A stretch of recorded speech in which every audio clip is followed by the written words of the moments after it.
தொடர்ந்து இந்நேரத்திற்கான தலைப்புச் செய்திகளை பார்க்கலாம். தமிழ்நாடு முழுவதும் 1000 இடங்களில் முதல்வர் மருந்தகங்கள் திறப்பு. சென்னை தியாகராய நகரில் முதல் மருந்தகத்தை முதலமைச்சர் மு.க. ஸ்டாலின் திறந்து வைத்தார்.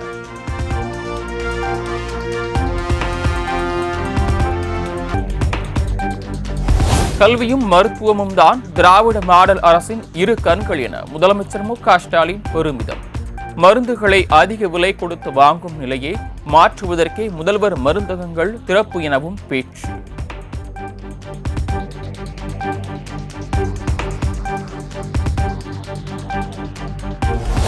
முதல்வர் மருந்தகம் தொடங்க 3 லட்சம் ரூபாய் மானியம் வழங்கப்படும் என முதலமைச்சர் மு.க. ஸ்டாலின் அறிவிப்பு.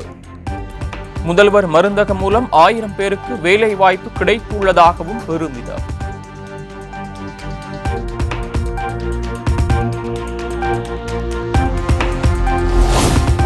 ஜெயலலிதாவின் பிறந்த நாளையொட்டி அதிமுக தலைமை அலுவலகத்தில் எடப்பாடி பழனிசாமி தலைமையில் நடைபெற்ற நிகழ்ச்சியை புறக்கணித்தார் செங்கோட்டையன். கருத்து வேறுபாட்டில் இருப்பதாக கூறப்படும் நிலையில் மீண்டும் இபிஎஸ் நிகழ்ச்சியை புறக்கணித்ததால் சலசலப்பு.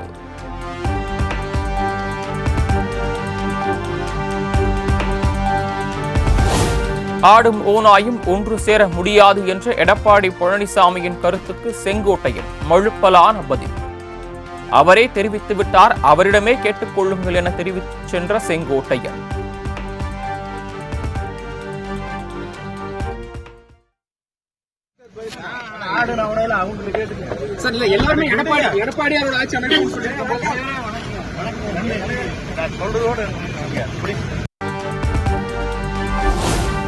சென்னையில் இபிஎஸ் தலைமையில் நடைபெற்ற ஜெயலலிதா பிறந்த நாள் விழாவில் பங்கேற்காத தங்கமணி. செங்கோட்டையனை தொடர்ந்து தங்கமணியும் பங்கேற்காததால் அதிமுகவிற்குள் கடும் சலசலப்பு.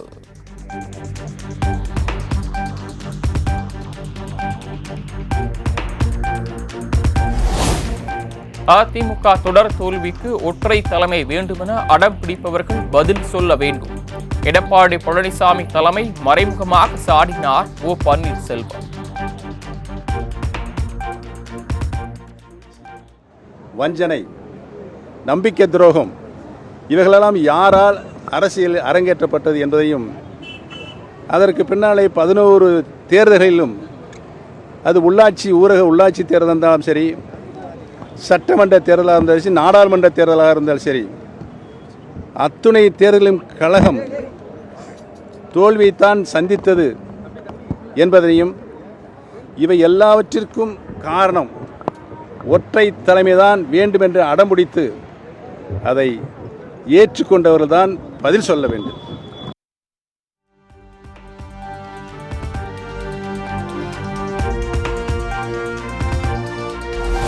ஜெயலலிதாவின் 77வது பிறந்த நாளையொட்டி அவரது போயஸ் கார்டன் இல்லத்தில் நடிகர் ரஜினிகாந்த் திடீர் மரியாதை. ஜே. தீபாவின் அழைப்பின் பேரில் ஜெயலலிதாவின் இல்லத்திற்கு நேரில் சென்று மரியாதை செலுத்தியதாக தகவல்.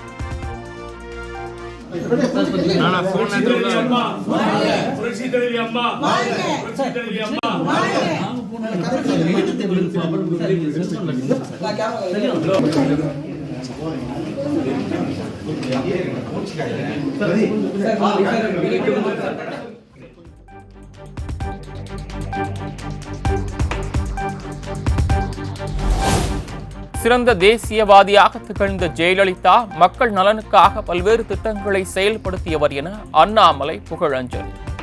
ஜெயலலிதாவின் புகழ் என்றைக்கும் நிலைத்து நிற்கும் எனவும் எக்ஸ் தளத்தில் பதிவு.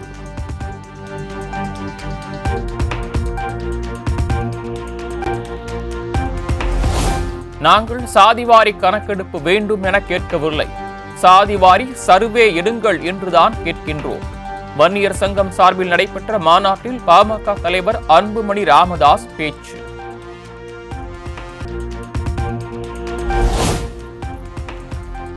வழக்கிற்கு பயந்து மத்திய அரசுக்கு மண்டியிடுவது கோழையா அல்லது மாநில உரிமைக்காக நெஞ்சை நிமிர்த்தி சவால் விடும் முதலமைச்சர் கோழையா? பாமக தலைவர் அன்புமணி ராமதாஸுக்கு அமைச்சர் சேகர் பாபு பதிலடி. மத்திய அரசிற்கு மண்டியிடுவது கோழையா அல்லது மாநில உரிமைக்காக நெஞ்சை நிமிர்த்தி உறவுக்கு கை கொடுப்போம், உரிமைக்கு குரல் கொடுப்போம் என்ற தாரக மந்திரத்தோடு மத்திய அரசு, ஒன்றிய அரசு முறையாக தமிழகத்திற்கு வழங்க வேண்டிய அனைத்து வகையான சிறப்புகளையும் இடைமறித்து தமிழகத்தின் வளர்ச்சியை குறைக்கின்ற போது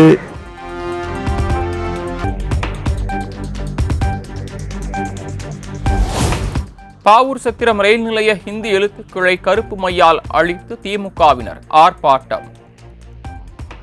மத்திய அரசின் ஹிந்தி மொழி திணிப்புக்கு எதிராக முழக்கம்.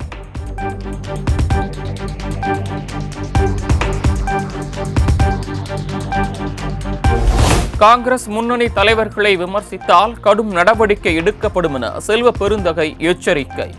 என் மீதான விமர்சனங்களை தாங்கிக் கொள்வேன், முன்னணி தலைவர்கள் மீதான விமர்சனங்களை அனுமதிக்க முடியாது எனவும் திட்டவட்டம்.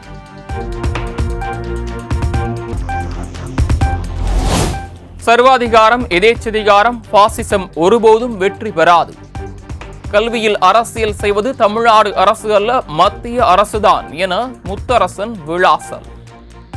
ஒன்றிய அரசாங்கம் ஒரு ஜனநாயக அரசாக செயல்படுவதற்கு மாறாக ஒரு எதேச்சகார அரசாக, சர்வதிகார அரசாக, பாசிஸ்ட் அரசாங்கமாக செயல்படுவதற்குள்ள முயற்சிகளை மேற்கொள்வது மட்டுமல்ல, அதன் அடிப்படையில் பல்வேறு நடவடிக்கைகளை மேற்கொண்டு வருவது என்பது ஜனநாயகத்திற்கு ஆபத்து.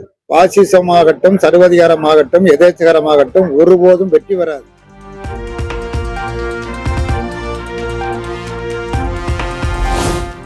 திருடிய நகைகளை கொண்டு தார், ஜீப், வீடு, ஆன்லைன் டிரேடிங் என ஞானசேகரன் சொகுசு வாழ்க்கை வாழ்ந்தது அம்பலம்.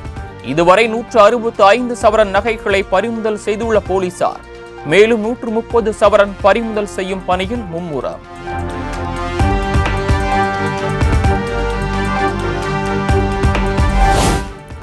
திருவாரூர் ரயில் நிலையத்தில் ஜல்லி ஏற்றி சென்ற சரக்கு ரயில் தடம் புரண்டதால் பரபரப்பு.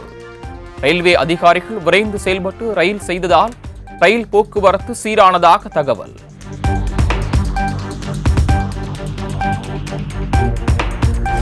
இலங்கை கடற்படையை கண்டித்து ராமேஸ்வர மீனவர்கள் கால வரையற்ற வேலை நிறுத்தம். சுமார் 700க்கும் மேற்பட்ட விசைப்படகு மீனவர்கள் கடலுக்கு செல்லவில்லை.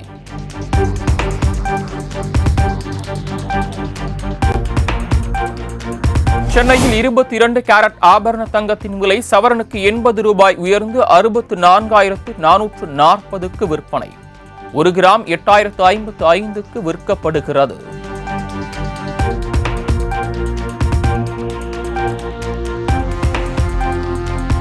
ரயில்களில் 3ஆம் வகுப்பு குளிர்சாதன பெட்டிகளின் எண்ணிக்கையை மேலும் அதிகரிக்க ரயில்வே திட்டம். ஏழை எளிய மக்களின் ரயில் பயணம் பாதிக்கப்படும் அபாயம்.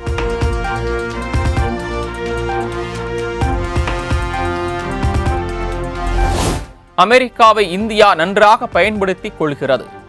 அதிக வரி விதிக்கும் இந்தியாவுக்கு அமெரிக்க நிதி தேவையில்லை என அதிபர் ட்ரம்ப் பேச்சு.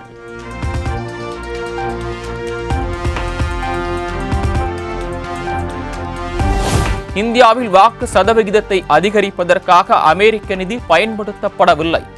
மத்திய நிதி அமைச்சகம் வெளியிட்டுள்ள ஆண்டறிக்கையில் தகவல்.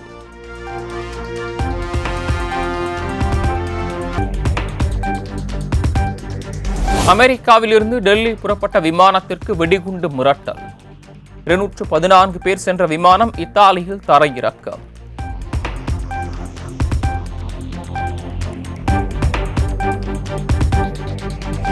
சட்டவிரோதமாக குடியேறியதாக அமெரிக்காவில் இருந்து பனாமாவுக்கு நாடு கடத்தப்பட்ட 12 இந்தியர்கள் தாயகம் திரும்பினர்.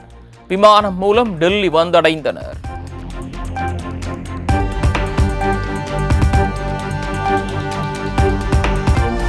உக்ரைனில் அமைதி ஏற்படுவதுடன் நேட்டோ கூட்டமைப்பில் உக்ரைன் சேர்க்கப்படுமானால் பதவி விலக தயார்.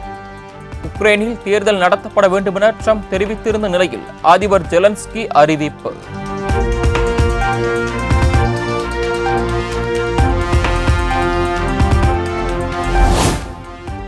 போப் பிரான்சிஸ் உடல்நிலை தொடர்ந்து கவலைக்கிடம் என வாடிகன் வெளியிட்டுள்ள அறிக்கையில் தகவல். மூச்சுக்குழாய் மற்றும் சிறுநீரக பாதிப்பால் தொடர் சிகிச்சை.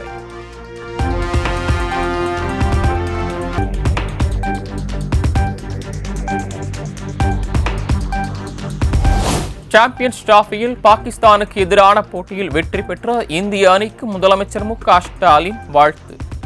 அபார சதத்துடன் அணியை வெற்றி பாதைக்கு அழைத்துச் சென்ற விராட் கோலிக்கு பாராட்டுகள் என எக்ஸ் வலைதளத்தில் பதிவு.